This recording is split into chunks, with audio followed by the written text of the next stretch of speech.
આજની ધર્મકથા. પ્રણામ. ધર્મકથા અંતર્ગત પૂજ્ય શાસન સમ્રાટ એક એવો શબ્દ કે જે બોલતા ફક્ત મોઢું નહીં, હૃદય નહીં, આખું ને આખો દેહ ભરાઈ આવે એવું આ નામ,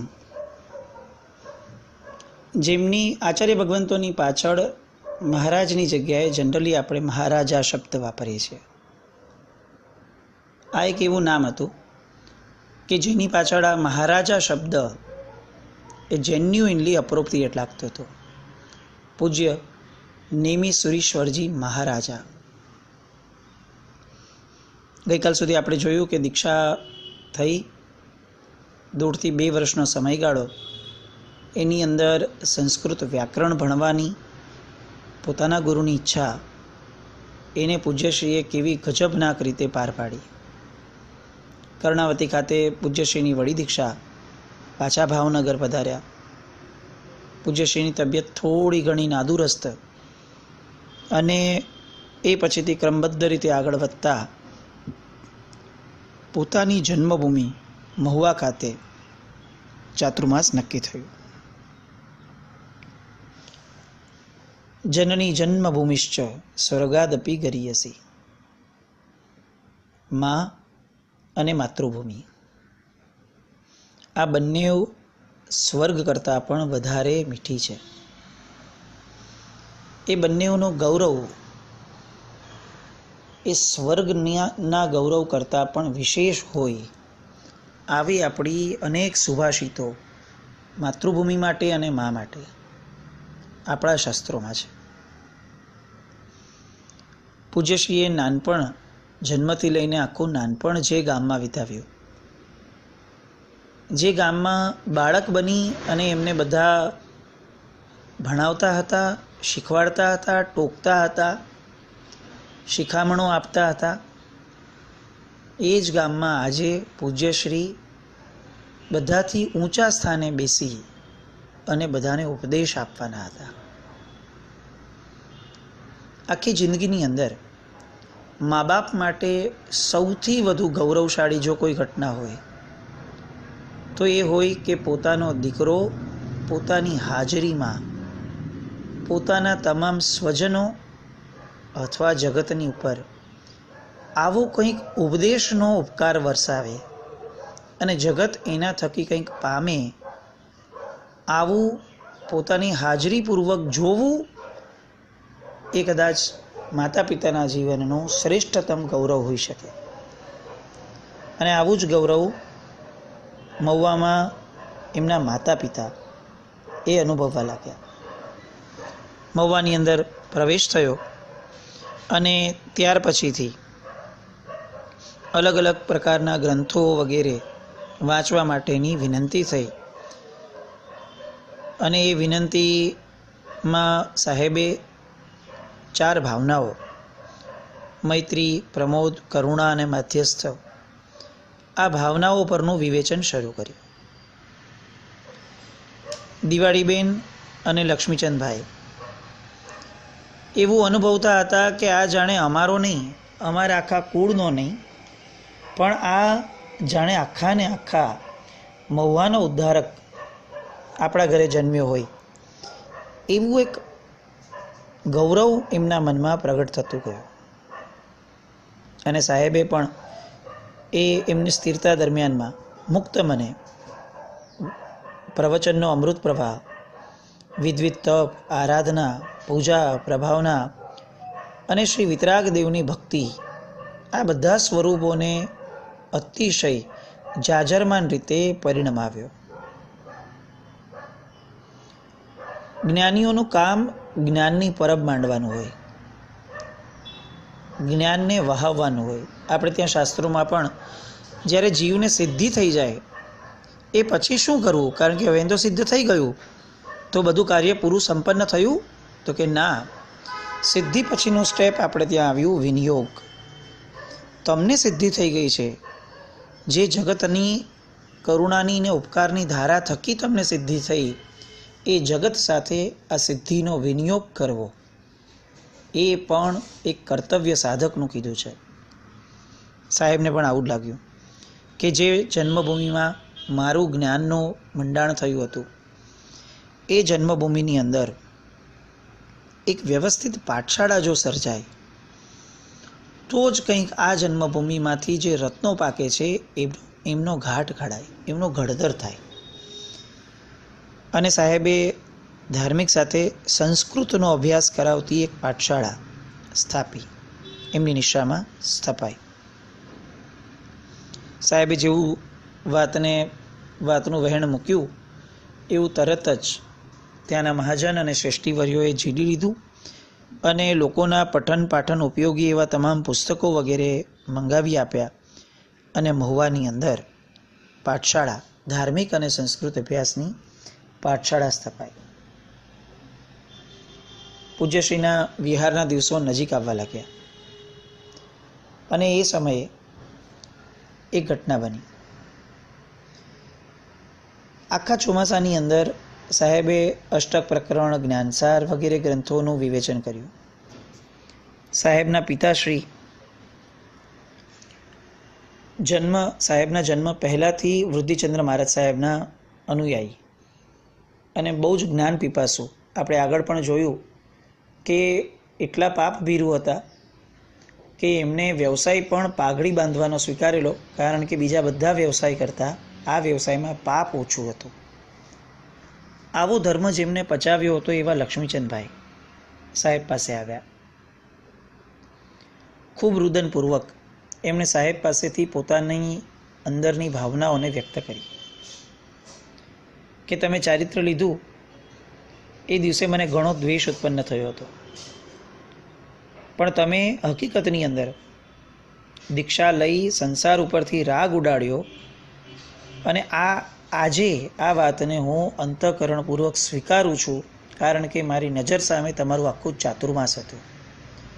તમારી આચરણા, તમારી વિચારણા, તમારા પ્રવચનના શબ્દો, પ્રવાહો, તમારી ગીતાર્થતા, તત્વ પીરસવાની તમારી છટા, તમારું ભણતરનું ઊંડાણ, વિચક્ષણતા, વિદ્વત્તા, આ બધી વસ્તુઓ એક જ દિશા પર મને લઈ જાય છે અને એ છે કે મારા રોમ રોમમાં એક અનહદ આનંદની હેલી વરસી રહી છે.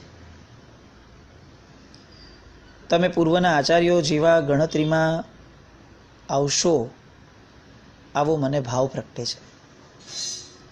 ઉપાધ્યાયજી યશોવિજયજી મહારાજના ગ્રંથો જ્યારે હું વાંચતો હતો ત્યારે સાધુતા માટે એક અલગ જ માન્યતા મારા મનમાં પ્રગટેલી. આજે મને એવું લાગે છે કે મારો દીકરો એ સાધુતાને સ્પર્શી રહ્યો છે અને કદાચ આનાથી વધારે આનંદની કોઈ ઘટના મારા જીવનમાં હોઈ જ ન શકે. તમે હરિભદ્રસુરી મહારાજ સાહેબના અષ્ટક વાંચ્યા અને એ સાંભળતા સાંભળતા તમારા જ્ઞાનના ઊંડાણનો વિચાર કરતાં મને એવું લાગવા લાગ્યું કે તમારું તો બરાબર, મારું પણ જીવન સફળ છે. આમ અનેકવિધ રજૂઆતો કરી અને એમના પિતા કેટલીક જ્ઞાન ચર્ચાઓ માટે હજી પણ બેઠા. બે જ્ઞાનીઓ મળે ને એને ગોઠડી કહેવાય. આવી ગોઠડીઓ એ સમયે આ પિતા પુત્રની જોડી વચ્ચે મંડાતી. પિતાને હજી કેટલાક પ્રશ્નો થાય વાંચના દરમિયાનમાં અને એ પ્રશ્નો લઈને પિતા બેસે બે હાથ જોડીને અને પુત્ર પણ બહુ જ વિવેકપૂર્વક એ દરેક પ્રશ્નોના એ રીતે જવાબ આપે કે ફક્ત પ્રશ્ન સમય એવું નહીં, પિતાની અંદર ચારિત્ર ધર્મ પ્રત્યેનો અનહદ બહુમાન ભાવ પણ પ્રગટે. અને આ વૃદ્ધિચંદ્રજી સંસ્કૃત પાઠશાળાએ તો જાણે એમના પિતાને જબરદસ્ત એક જીવનના છેલ્લા શ્વાસ સુધીનું ગૌરવ આપ્યું એમ કહીએ તો ચાલે. ચોમાસું પૂર્ણ થતાં એક વડીલની, એક ભાઈની દીક્ષા થઈ. નામ રાખ્યું મુનિશ્રી સૌભાગ્ય વિજયજી મહારાજ. અનેકવિધ ઘટનાઓ આ ચાતુર્માસ બાદ થઈ. હરિભદ્રસુરી મહારાજ સાહેબના અષ્ટકો સાહેબના મુખે સાંભળી અને ત્યારે લોકોને એવું લાગતું હતું કે આ 7 વર્ષના પર્યાયવાળા મહારાજ સાહેબ આને ન કહેવાય, કારણ કે આ તો કમસે કમ 20-25 વર્ષના પર્યાય પછીથી આવી વાતોની ગંભીરતાને કોઈ સમજી શકે એવું ઊંડાણ આ 7 વર્ષમાં નેમ વિજયજી મહારાજના જીવનમાં છલકાય છે. જૈનેતરોમાં પણ ઘણી બધી વાતો ફેલાવાની શરૂ થઈ કે આ વિદ્વાન જ્યાં જ્યાં જાય છે ત્યાં ત્યાં એક અલગ જ નવી કીડી કંડારતા હોય એવા એમના પ્રવચનો. તત્વ રસિક રસિયાઓ, પછી એ જૈન હોય, અજૈન હોય, બ્રાહ્મણ હોય, વિદ્વાનો હોય, આ બધા જ રસિયાઓ જાણે સાહેબની બાજુમાં ભમરાની જેમ મંડરાવા લાગ્યા. એક પ્રસંગ બીજો બન્યો કે જેની અંદર સાહેબની એક ગજબનાક પ્રતિભા ઉપસી. સાહેબ મહુવાથી વિહાર કરી અને વઢવાણ તરફ જતા હતા. કેટલાક સમય પછી વઢવાણ રોકાયા, ત્યાં ગયા એટલે, અને એમાંથી એક યુવાન ભાઈને, સથરા કુટુંબનો એક યુવાન, એને દીક્ષા લેવાનું મન થયું. સાહેબના પ્રવચનોની અસર અને એના કારણે સાહેબ પાસે જઈને એણે વિજ્ઞપ્તિ કરી. સાહેબે બધી વિગતો પૂછી તો ખબર પડી કે આનું બહુ મોટું કુટુંબ છે. એટલે સાહેબે દીર્ઘદ્રષ્ટિ વાપરીને નક્કી કર્યું કે આપણે ઉતાવળ નથી કરવી, એના કુટુંબમાંથી હા પડે પછી દીક્ષા આપશું. અને આ વાત એમને પણ જણાવી. પણ પેલા યુવાનની અંદર સંસાર પ્રત્યેનો વૈરાગ્ય અને દીક્ષા લેવાની તાલાવેલી બહુ ગજબનાક રીતે વહી રહી હતી. અને એટલે પૂજ્યશ્રી પાસેથી, મહારાજજી પાસેથી જો આ વાત ન શમી તો હવે એમણે બીજા મહાત્માઓ સાથેના સહવર્તી મહાત્માઓ સાથે વાત કરવાની શરૂ કરી. અને બન્યું એવું કે સાહેબના ગુરુભાઈ પૂજ્યશ્રી હેમ વિજયજી મહારાજ અને પૂજ્યશ્રી વીર વિજયજી મહારાજ, એ બંનેએ આ મુમુક્ષુની વાત સાંભળી અને એમને એવું લાગ્યું કે આ કેમ રોકી રાખવો ચારિત્ર જીવનમાં એને. અને એક દિવસ છુપી રીતે કોઈને પણ કીધા વગર એક ઉપાશ્રયના ઓરડાની અંદર આ યુવાનને દીક્ષા આપી દીધી. અને દીક્ષા આપી અને એનું નામ વલ્લભ વિજયજી, સુમતી વિજયજી મહારાજના શિષ્ય વલ્લભ વિજયજી એમ કરીને દીક્ષા પછી એનું નામકરણ પણ કરી લીધું. અને એ બાળકને, એ યુવાનને, નૂતન દીક્ષિતને એક ઓરડામાં બંધ કરીને રાખી દીધો કે જેના કારણે એમના ઘરેથી કોઈ લોકો આવે તો એમને કોઈ તકલીફ ન થાય. આ નૂતન દીક્ષિતના પરિવારજનને ખબર પડી. એ લોકો તો મોટું સરઘસ લઈને આવ્યા. એવું જ નહીં, પોતે તો તોફાન કર્યું જ, પણ એ લોકો પોલીસ સુપ્રિન્ટેન્ડન્ટને બોલાવીને લાવ્યા. હવે વાત વણસી અને સુમતી વિજયજી મહારાજે તરત જ હેમ વિજયજીને કીધું કે સાહેબ, આ મેટર હવે જો સોલ્વ કરવી હોય તો મહારાજજીની હાજરી વગર આ શક્ય જ નથી લાગતું. ગમે તેમ કરીને મહારાજજીને બોલાવો. અને મહારાજજીને બોલાવવામાં આવ્યા. સાહેબ આવ્યા. કોઈ પણ એમને હજી કંઈ ડિટેલિંગ આપે, બ્રીફ આપે એની પહેલાં જ સાહેબે તરત બધો અણસાર લઈ લીધો. અને સૌથી પહેલાં એન્ટર થઈને 2-3 મિનિટમાં જ જે પોલીસ સુપ્રિન્ટેન્ડન્ટ આ મહાત્મા ઉપર અને ઓવરઓલ બૂમાબૂમ કરતો હતો, એને સૌથી પહેલાં એની ઉપર પૂજ્યશ્રી તાડુક્યા અને તરત પૂછ્યું કે તમે કોની રજાથી અને કયા કાયદાનો આધાર લઈ અને તમે આ અમારા ઉપાશ્રયની અંદર પ્રવેશ કર્યો, પહેલાં અમને એ જણાવો.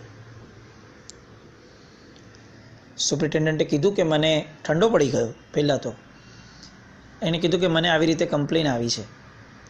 અને ત્યારે પૂજ્યશ્રી એની સાથે ચર્ચા કરે છે કે કાયદો એમ કહે છે કે કોઈ પણ ધર્મસ્થાનકમાં પ્રવેશ કરતાં પહેલાં તમારી પાસે બહુ વેલિડ રીઝન હોવું જોઈએ. તમે આ રીતે કોઈ પણ ધર્મસ્થાનકની અંદર ના આવી શકો. આ કોઈ સામાન્ય રસ્તે ચાલતા માણસનું ઘર નથી કે તમને કમ્પ્લેન આવીને તમે ઇન્ક્વાયરી કરવા માટે આવો. અને તમે જે ટોનથી વાત કરી રહ્યા છો એ ટોનથી તમે આ ધર્મસ્થાનકની અંદર વાત ન જ કરી શકો. અપઘડી હમણાં ને હમણાં તમે પહેલાં બહાર નીકળો. એક પોલીસ સુપ્રિન્ટેન્ડન્ટની સાથે ઊંચા અવાજે, કાયદાની રૂએ સાહેબે જે આ રોલ પ્લે કર્યો એના કારણે ફક્ત પોલીસ નહીં, એ ઓફિસર્સ નહીં, ત્યાં રહેલા તમામ લોકોની અંદર એક સોપો પડી ગયો. પરિવારજનો જેના આધારે આ યુવાનને પાછો લાવવા માટે આવ્યા હતા, એ પોલીસ પોતે જ જાણે સમજી ગયો કે આ મહાત્માની સામે કંઈ નહીં ચાલે. અને એમણે ધીરેકથી કીધું કે ભાઈ હું તો સ્વાભાવિક રીતે વિનંતી કરવા આવ્યો હતો. અને છતાંય સાહેબને એવું લાગ્યું કે હજી જેટલું જોઈએ એટલું ઠંડી નથી પડ્યું વાતાવરણ. એટલે તરત જ સાહેબે પણ તાડુકીને કીધું કે વિનંતી આવેશમાં થાય, આવી રીતે કરાય, આવો અવાજ કરીને વિનંતી કરાય.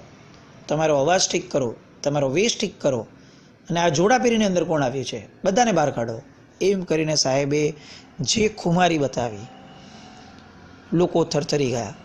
અને પોલીસ સુપ્રિન્ટેન્ડન્ટ તરત બોલ્યો કે હા હું બહાર જાઉં છું સાહેબ, અને એને બહાર જઈને જે પણ તારે બોલવું હોય એ બોલ, પણ બહાર જઈને બોલવાનું. ધર્મસ્થાનકની અંદર તમે આ રીતે વાત ન કરી શકો, અમને પણ કાયદાનું જ્ઞાન છે. બધા બહાર ગયા. પણ આ બાજુ ગંભીરતા સાથે, પરિપક્વતા સાથે, ન્યાયપ્રિયતા એ પણ સાહેબનો એટલો જ મોટો ગુણ. જેવા લોકો બહાર નીકળ્યા તરત જ મહારાજજીએ હેમવિજય મહારાજને બોલાવ્યા અને એમને કીધું કે આ નૂતન દીક્ષિતને તમે રૂમમાં બંધ કેમ કરીને રાખ્યો છે? તો કે સાહેબ આ લોકો આવીને તોફાન ન કરીને એમને લઈ ન જાય એટલે. અને ત્યારે મહારાજજી એમને કહે છે કે આ ન્યાય નથી. તમે નૂતન દીક્ષિતને આ રીતે બંધ રાખી દો, એ તો વધુ શંકા ઉપજાવે. આપણે કઈ ચોરી કરી છે કે ચોરીનો માલ આપણે છુપાવવાનો હોય? તાત્કાલિક એમને બહાર કાઢો. એમને બહાર બોલાવ્યા. સુપ્રિન્ટેન્ડન્ટ અને જે પણ પરિવારજનો બેઠા હતા એમની વચ્ચે એમને લાવ્યા. અને સાહેબે કીધું કે હવે જેને જેટલા પ્રશ્નો પૂછવા છે એટલા પૂછો. તમારો ટોન ગુરુ મહારાજની ગરિમાને, હવે એ સાધુ છે, એ સાધુતાની ગરિમાને તમારો ટોન એ રીતે જવો જોઈએ કે એ ગરિમા ખંડિત ન થાય. પૂછો, જેને જેટલા સવાલ પૂછવા છે એ પૂછો. એક તો સિંહ જેવી ત્રાળ, લોકો આમે શાંત થઈ ગયા. અને એમાં પાછું મહારાજજીએ ખુલ્લો દોર આપી દીધો, એટલે હવે તો લોકોને ઓર શાંતિ થઈ કે આ કંઈ ચોરી થોડી છે, આપણાથી થોડી ગુસ્સે થવાય આવી રીતે. અને યુવાનને કેટલાક સવાલો પૂછ્યા માઇલ્ડ રીતે. યુવાને બહુ કોન્ફિડન્ટલી જવાબ આપ્યા નૂતન દીક્ષિતે. અને અંતે પરિવારજનોને લાગ્યું કે હવે જો પોલીસનો પણ સહારો નથી, બધું કાયદાની રીતે પણ ક્લિયર છે, તો પછી હવે અહીંયા વિખવાદ કરીને કોઈ અર્થ નથી. અને તરત જ એમણે આ મક્કમતાની સામે ઝૂકી નવદીક્ષિતની અને ક્ષમા માંગીને એ લોકો ચાલી ગયા. પૂજ્યશ્રીની ખુમારી એ જાણે દિવસે દિવસે નવા નવા આસમાન સર કરતી હોય એવી રીતે સાહેબ આગળ વધતા હતા. મહુવાથી જ્યારે સાહેબ બહાર નીકળ્યા હતા ચોમાસું કરીને પછીથી, ત્યારે નૈપ નામના ગામની અંદર નરોત્તમદાસ ભાઈ, એમની સાથે સાહેબની તત્વચર્ચાઓ ચાલતી હતી. અને એ તત્વચર્ચામાં એમને એવું જાણવા મળ્યું કે અહીંયા આજુબાજુની અંદર ઘણા બધા દરિયા કિનારાના ગામો છે કે જ્યાં કંઠાળ પ્રદેશ, વાળાક, આ બધા પ્રદેશોની અંદર માછીમારોની બહુ મોટી વસાહતો છે. કરુણાથી જેનું હૃદય તરબતર થયું છે એવા વ્યક્તિને આ માછીમારી નામનો જે શબ્દ છે એ પણ કેટલો બધો ખૂંચે. અને એમને તરત જ નક્કી કર્યું કે તમે ભલે ગમે તેટલા વ્યક્તિઓ અહીંયા ઉભરાતા હો પ્રવચનોની સભામાં, મારે આ માછીમારોની અંદર, વસાહતની અંદર જઈ અને ત્યાં રહેવું છે અને એ લોકોને પ્રતિબોધ પમાડવો છે. શ્રાવકોએ સમજાવ્યા, વાળ્યા, આટલા મોટા મહાપુરુષ અને માછીમારોની વચ્ચે રહેવા જશે, ત્યાં તો બધી માછલા મારવા સિવાયની કોઈ પ્રવૃત્તિ જ નથી. અને તેમ છતાં સાહેબ ત્યાં ગયા, રહ્યા, વિચર્યા. એ લોકોની તળપદી ગાંઠી ભાષાની અંદર સાહેબે એ મનુષ્યોને પ્રતિબોધ આપ્યો. જીવ હિંસાના અનર્થ આ માછીમારોને, કે જેમણે જીવન જ શરૂ કર્યું છે હિંસાથી, એમને પૂજ્યશ્રીએ જીવ હિંસાના અલગ અલગ અનર્થો અલગ અલગ રીતે એમની પોતાની તળપદી ભાષામાં સમજાવ્યા. પરિણામ એ આવ્યું કે ત્યાંના અનેક માછીમારો કાયમ માટે જીવ હિંસાનો ત્યાગ કરવા માટે પ્રતિબદ્ધ બન્યા. ચમત્કાર શબ્દ પણ જેની સામે નાનો લાગે એવી આ ઘટના હતી. પૂજ્યશ્રીની કરુણા અપરંપાર હતી, એમાં ના નહીં, પણ એવું માનવું પડે કે મહારાજજીની વાણીમાં જાદુ પણ અજબ ગજબનો હતો. જૈનોના હૃદય ડોલે ત્યાં સુધી સમજી શકાય, પણ માછીમાર કુળોમાં જન્મેલા માછીમારો, અને એ પણ એમની વસાહતમાં અંદર ઘૂસી અને એમને બહાર કાઢવા એવું નહીં, એમના હૃદયમાંથી માછીમારી બહાર કાઢવી, આ પરાક્રમ એ ફક્ત મહારાજજી જ કરી શકે. અને સાહેબે ફક્ત એમને પ્રેરણા કરી અને છૂટા થયા એવું નહીં. દરેક કામની અંદર આપણે કોઈ પણ બરણી ભરીએ ને તો બરણી ભરીને જલસા ન કરાય, બરણીનું ઢાંકણું બંધ કરાય અને પછી એ કાર્યથી છૂટા થવાય. અને સાહેબે પણ એ જ રીતે કર્યું કે એમણે તરત જ નરોત્તમદાસભાઈને કીધું કે આ વસાહતમાં જેટલી પણ માછીઓની ઝાડ છે એ બધી ઝાડ અહીંથી ઉપાડો, દાઠા ગામમાં જાઓ, બજારમાં જઈ અને બધાની વચ્ચે આ ઝાડની હોળી કરો અને લોકો સુધી આ વાત પહોંચાડાવો કે આ આખું પરિસર એ હવે માછીમારીથી મુક્ત બન્યું. અને અહીંયાથી પણ સાહેબ ન અટક્યા. જેટલા માછીમારોએ આ પૂજ્યશ્રીના વચનો સાંભળી અને માછીમારી છોડી દીધી હતી, એ બધાનું એકે એક વ્યક્તિનું નિયમન કરી અને એ બધાને અલગ અલગ વ્યવસાયની અંદર જ્યાં સુધી જોડાવ્યા નહીં ત્યાં સુધી પૂજ્યશ્રી ત્યાંથી વિહાર કરીને ગયા નહીં. શાસન પ્રભાવક્તા કોને કહેવાય? આજે કેટલાક વચનો સાંભળી અને નાના મોટા વિચારોના પરિવર્તનને આપણે જીવન પરિવર્તન શબ્દ આપી દઈએ છીએ નામ. એવા સમયે ખરા અર્થની અંદર જીવન પરિવર્તન કોને કહેવાય? ખરા અર્થની અંદર જીવદયાનું પાલન કરાવવામાં પાછળથી ફોલોઅપમાં પણ કેટલી વસ્તુઓનું ધ્યાન રાખવું જોઈએ, એ વ્યક્તિઓને પણ કેવા સાચવી લેવા જોઈએ. આ આખી જે એક પરાપૂર્વથી આવેલી પરંપરા આપણને મળી હતી, એ પરંપરાને શાસન સમ્રાટે એટલું જબરદસ્ત રીતે એનો નિર્વાહ કર્યો કે આપણને એમની અંદર એમના પિતાશ્રીના જે શબ્દો હતા કે તમે પૂર્વાચાર્યો જેવા થશો, એ શબ્દની આખીને આખી છબી આપણે જોઈ શકીએ. આવા તો અનેક કાર્યો, પશુ બલિ આપવાની એક આખી પરંપરાની વાત એ પણ આગળ આવે છે. એ ઉપરાંત જીવદયા આદિ અનેક ક્ષેત્રો જે સાહેબે સ્પર્શ્યા, એ તમામ ક્ષેત્રોને સ્પર્શવાનો પ્રયત્ન આપણે કરીએ છીએ અને કરતા રહીશું. આ ચરિત્રની અંદર ચરિત્રના નાયક એવા પૂજ્ય શાસન સમ્રાટ અથવા એમના ચરિત્રની વાતોમાં ક્યાંય પણ એમના વિરુદ્ધનું ચાલતું હોય અથવા આવ્યું હોય, જીનાજ્ઞા વિરુદ્ધ આવ્યું હોય, તો મિચ્છામિ દુક્કડમ ચરિત્રનો આગલો ભાગ આપણે જોઈએ. અવસરે જીનાજ્ઞા વિરુદ્ધ કંઈ પણ બોલાયું તો મિચ્છામિ દુક્કડમ. જૈનમ જયતિ શાસન.